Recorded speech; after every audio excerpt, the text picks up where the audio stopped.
Alors que les organisations non gouvernementales, ONG, et l'Organisation des Nations Unies, ONU, expriment quotidiennement leur inquiétude quant à la situation dans la bande de Gaza, une conférence humanitaire internationale pour Gaza a eu lieu jeudi à Paris dans le but de coordonner l'aide destinée à cette région palestinienne.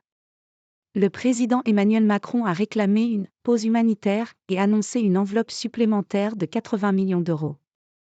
La France a organisé à l'Élysée, jeudi 9 novembre, une conférence humanitaire pour la population civile de Gaza, où quelques 80 pays et organisations internationales étaient présents.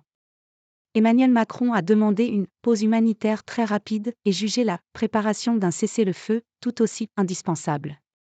Les civils doivent être protégés, a-t-il aussi déclaré. Ce n'est pas négociable. C'est une nécessité immédiate.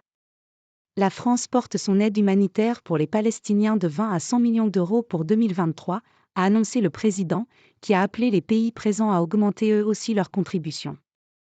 À ses côtés, Philippe Lazzarini, commissaire général de l'UNRWA, Agence des Nations Unies pour les réfugiés palestiniens, s'est déclaré très préoccupé par le potentiel de contagion de ce conflit. La Cisjordanie est en ébullition, a-t-il affirmé. Un incendie. Le secrétaire général adjoint des Nations Unies aux affaires humanitaires et coordonnateur des secours d'urgence, Martin Griffiths, lui a fait écho. C'est un incendie qui pourrait consumer totalement toute la région, a-t-il mis en garde.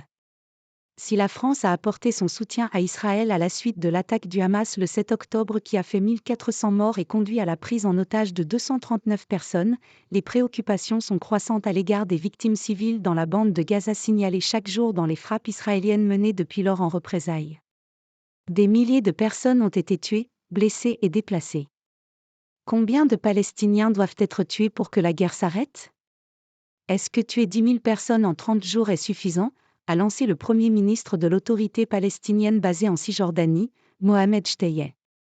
La route de la souffrance chez les Palestiniens n'a pas commencé le 7 octobre, elle a aujourd'hui 75 ans, a-t-il aussi déclaré, parlant de « violation claire du droit international ».